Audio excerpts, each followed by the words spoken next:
Hello, my podcast people, and thank you for joining me for yet another episode of my favorite online business podcast. If you are listening, tuning in, watching on the day that it drops, it is Monday, September 22nd. Right off the bat, doors are open for the final round ever, folks, of the Instagram Intensive. For those of you who don't know, and if you don't know, I'm just going to take it as you are brand new to the ecosystem, and in that case, I say welcome.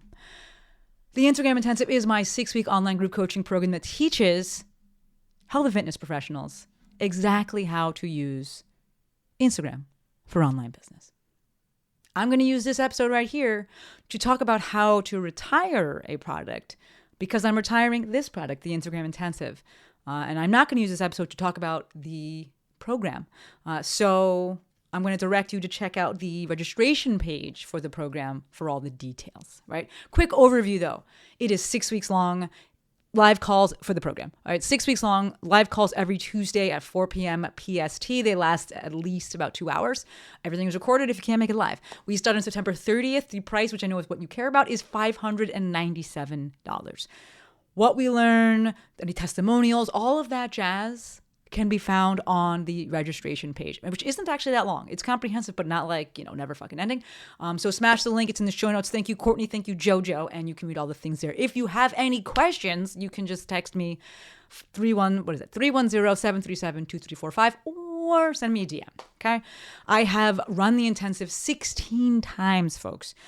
This will be round 17. I've taken over 550 professionals through it, and it's been my signature offer for 16 years now. All right, so wow, for 16 years. Did I say 16 years? For 6 years now. For 6 years. So why retire it? If it was 16 years, then it's definitely like, okay, time to retire it. But for 6 years, why retire it? Because I'm ready. All right. And that is a segue into today's main topic, which is how to retire a product or a service. Right. If only it was how to retire. Right? Just stop there. How to retire, period. The answer to that is be independently wealthy. But I'm not. So I'm working and I'm retiring this offer and something else will fill in its place. What? I don't know. But when we talk about retiring an offer, that means that it's no longer available for purchase. Right? It's done. It's gone. Adios. Adios. And as I'm saying that, perhaps you are hearing adios money. And that's fair. But what I'm hearing when I say it, and what I'm actually saying when I say it, is hello space. So the reasons why you'd retire an offer: it's not successful. You're streamlining your business. You have too many offers. Those kind of go hand in hand there, right? You no longer, it's no longer relevant to what you offer. It's no longer relevant to what you do. Like, in my case, retiring something like the breathing with the Maestro course, it made sense because I'm like, I'm not doing that shit anymore. I'm doing online business. The stuff in it is still true and valid, but it's not what I do, right? Or maybe it's outdated. Perhaps you're teaching something in it and the strategy in it, the concepts in it are outdated. So you retire it. Or maybe, just maybe, you've outgrown it, right? This is a little bit where I'm at with the intensive. It's still good. It still has valuable information, has correct information. It's not outdated. I've just outgrown it and I'm ready to be done with it. And another, I think the last reason here for why you might retire an offer is that, a reason that I haven't thought of. I don't know. There could be other reasons. So I want to just, put them all out there. But I do want to circle back to the first one, which was that it's not successful. And note that as a business coach, I want you to try to run something until it is successful. It's that very anti-Roomba approach, right? The Roomba, like it goes forward, it hits something, goes in a different direction. It hits something, goes in a different direction. We want that for a Roomba. We don't want that for our business. All right, we just go in a completely different direction. We want the Kool-Aid man approach, right? Oh yeah, we want you to bust through the wall. So when we're talking about retiring an offer, it's not because I tried it once, it didn't work. And this is like a bit of a deeper discussion and ties into other episodes that I've made about no launch should be a guess. You should go into it having listened. You have an audience, you're listening, you're asking them, you're building things they want, and you know how many people will buy. It's not a guess, it's math. But today we're going to talk about why to retire it. Right? And so I think the most important part of retiring an offer is giving yourself a financial runway or a bit of a buffer, right? Especially if this thing is still bringing in money.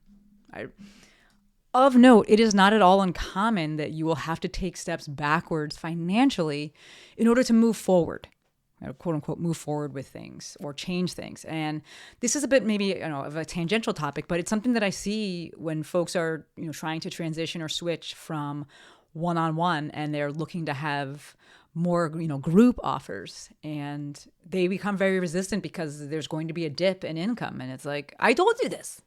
If you're trying to make more time, oftentimes the way you make more time is by taking a decrease in your revenue. It's okay. Right? Nothing changes if nothing changes. And your income will often change, temporarily at least, so that you can change how much time and space you have, so that you can change what you're doing and offering. Right? But circling back to what I was just saying, the most important part of retiring an offer is creating that financial buffer, such that you have space and you have the ability to make better decisions, which may mean that you run things for a little longer than you want so that you can stack that paper. Right? This is the same advice that I give to my folks who want to leave their job. And I'm like, stay long enough to create the financial safety net. Like, don't just quit and then you're like, fuck, I just jump into the next bad thing, right? Which may mean knowing your numbers, right? I'm kind of loose with this. Like, yes, know your numbers, or like know and how much you're bringing in, how much you need, or, the flip side, how much money do you need to feel safe? How much money do you need to not make desperate decisions, right? I am not like some super spreadsheet tracker of things. I've never been like that. I have a spreadsheet. So there's a little bit of a tangent, but I'm going to say it. When I do my financial meetings on Wednesdays, I write down like what the credit card bills are. Like, I pay everything for my business on credit card, and then I pay the credit card off. But I don't like track things. I've never liked that. It feels stressful for me. I have Sandy as my bookkeeper, because I don't like looking at it, but I do look at things overall, and I'm like, is this number? I have a bunch of bank accounts. I'm like, is this going up or down? Right? It's the same thing with like when I plan my workouts. Right? I program for myself at this point, and y'all know I've been talking about that and starting from Aaron's program, but overall programming for myself, and I don't track like the number of sets per week. I just see like, does what I look like, is that changing? Am I getting stronger? So I do write down the exercises. I do write down how much I did, right? But I'm not like fucking in the sheet, like looking at it each time. I'm like loosely looking at the outcome and being like, am I happy with the outcome? No, then like I have to change something. Now this is where it's helpful to track something, because you're like, well, what the fuck do I change? So in this case, I have the information, right? But I'm not like studying and be like, it's gonna be 11 sets or between 11 and 20 sets. And I'm doing it's just like, hey, I'm going to do this. I'm going to go by how it feels and see the outcome. And then if it's not what I want, cool, I can go back into this spreadsheet because I do have that. So it's just kind of like me always wanting to give you permission to do the things in the way that work best for you, but also being like, objectivity can matter and does matter. And so have like at least one foot in there in the real world, right? So creating that financial buffer, that financial safety net, may mean getting into the numbers. And what that looks like for you is up to you, right? So maybe that's knowing how much money you need to make per month. Maybe it's knowing how much like your feeling safe number is. And I always say, go to Ramit, study his stuff, learn from him, because part of that is the money psychology side of things. And it's just like, people can make up a number, but then the number keeps growing of like, oh, when I have this much money, I'll feel good. When I have this much money. So like part of that is going into your money psychology and getting objective about things. But again, creating the financial buffer so that you don't just go and make shitty decisions after and desperate decisions, right? So moving on to the actual action items for retiring a product or service. It's nothing needs to be as complex. Like, it's not that super fucking complex of a thing. But so you could absolutely just be like, fuck it, I'm retiring this thing. And you just stop offering it. You don't have to make a big to-do about it. You just stop offering it. That is one. What can be nice, though, and what I'm doing, obviously, with the intensive is I'm promoting and advertising it as the last go round, which is a nice thing to do, especially if this thing has some notoriety and people that perhaps have, continued to add themselves to the wait list multiple times and, for a few rounds, and people that are kind of on the fence about taking it and they're kind of just largely waiting for the right time, or they're waiting for some external force to come and knock them off the fence. And it's like, okay, well, here's the external force. Sign up or don't. I don't really care either way, but like, here's the thing that's going to push the decision for you. So how much you promote it and advertise it, as always, is up to you, right? 100% up to you. As is typically and always the case for all things, when you have an audience that actually buys stuff, the more you promote it, the more of the things you'll sell. There is like a diminishing returns, I think, when you're just like trying to annoy people, but that's like a pretty high ceiling. And I think the majority of us are not coming close to that. But like, if you send one email, you will probably make more sales if you send 2. You'll probably make more sales if you sent 5. You will not make more sales if you sent 500. Right? There is a diminishing returns on this thing, but you see how like 5 is more than 1, and you probably make more sales if you were to send 5 emails as opposed to the 1. Right? Depending on if you have that audience that actually buys stuff, right? So I put, there's some caveats there, but they're like common sense caveats there. So do with that information as you will. You want to send more emails, you want to do more promotion, do it. You don't, that's fine too. I'm thinking because it's as I'm talking about, because the outcome of that is like more money. Do you want more money? Do you need more money? It's not a bad thing to want more money. But there was a meme, and shout out to Kristen Mann posted it, and it was Kermit, and he was sitting on the edge of like a sofa, or I think it's a sofa, and he had like it was his whole body, and he had like his little legs, and it was like a puppet. It wasn't a cartoon, and he had like a teacup in his lap, and he was just like looking like kind of melancholy, and the caption at the top it said, "Let's get this bread, I guess." And for some reason, that shit, I saved it. That shit cracked me the fuck up. And I messaged Kristen, and I was like, why did I laugh so hard at this? And she was like, me too. Like, that shit's funny. So go ahead, make money. Like, I want you to make money. There's nothing wrong with making money. But you all just know that that's not like my number one reason for doing things. It's not like the thing that drives me. And so I thought that meme was funny. But action item wise, let's get back to that. Number 1, we got to create that financial buffer. Number 2, promote this thing as much as you want. Let people know it's going away. Then number 3, run it, right? Sell it and run it that one last time. You can discount it if you want or don't. Doesn't matter to me. If it's a live thing, I personally wouldn't discount it. I'm not discounting the intensive. If it's self-paced or DIY thing, it could absolutely act as a double incentive to be like, it's going away and it's discounted. Obviously, I never discount it more than like the initial price that I had it at, and like the deepest discount always go to my earliest adopters. But if you want to discount it, you can. If you don't, that's fine too. Should you add things to it? Honestly, it's up to you. I'm actually kind of thinking about that right now and adding some stuff to the intensive, and not as a way to get more people in, but as a way to kind of segue it and tie it into whatever might come next. I have a few ideas of things. I'm not super certain, but I'm kind of like, hey, I could put these things in, and it's not an incentive to get people to join. You could use it as an incentive. I'm not marketing it because I don't really know what I want to do with it, but I might introduce it during this round and be like, cool, it's a cool segue into the next thing I want to offer. Bringing in some AI, bringing in some business coaching into the intensive, some more business coaching than I normally do. So I guess actually I'm advertising right now because this episode, now that I think about it, drops on the day that it's open to the public. But I haven't figured out quite fully what I want to do with that. So we'll see. But like I said, if you want to add things, it might make sense to add something or change it a little so it ties into the new direction that you are going. It just depends on your personal situation. Okay, so that brings us to the next step. We said for step 1, create the financial buffer. Step 2, promote this offer as much as you want. Let people know it's going away. Step 3, run it / sell it. Step 4, stick to your word and don't bring that shit back, right? Unless like when yes, you can always do what you want, but it's also like stick to your word here. Because the next time you say it's going away, people are going to be like, yeah, fucking sure it is. So unless you say that you reserve the right to bring it back at any time, and I'm thinking about Annie Miller. She's doing this right now, and I think it's good, right? She's like, I'm retiring it.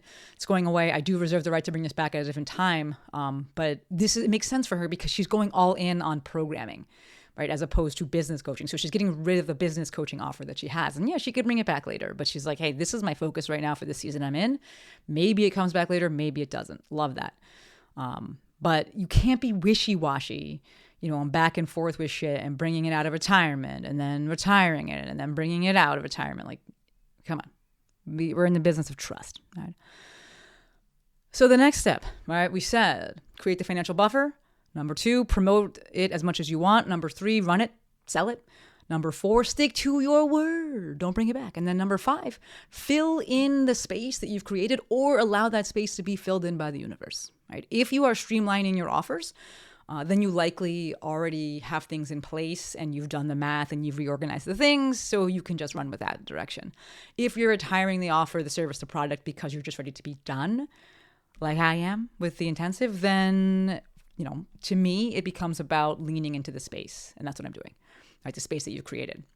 And obviously, I have things going on with my other podcast, ChatGPT Curious. If you haven't checked it out, check it out. We'll link it in the show notes. Thank you, Courtney. Thank you, Joe. I have my podcast program, Press Publish. We will actually drop the waitlist for that in the show notes as well. Thank you, Courtney. Thank you, Jojo. And now it's also going to be about looking for things that I want to do, right? Listening for things that are needed and being open to what the universe serves up to fill in that space. We will see. Like, again, I'm thinking about adding some stuff into the intensive, maybe, that so I can try it out in the new direction, but we'll see. We'll see. All right. So to recap those steps here, number 1, create the financial buffer. Number 2, promote the offer, the service, the product as much as you want. Number 3, run it, sell it. Number 4, stick to your word. Don't bring that bitch back. Number 5, fill in that space or allow that space to be filled in by the universe. Right? As per always, I hope that you can see that my approach is not to overcomplicate things, right? And more than anything, it is to give you the permission that you don't need to retire things, right? To stop doing things, to stop offering things. You can do that. You can just stop. I think we're going to see a lot of that actually probably in this year and in the next year, mainly because of the cycles that we go through, right? I think we kind of all go through these cycles together. And it's been 5 years since COVID.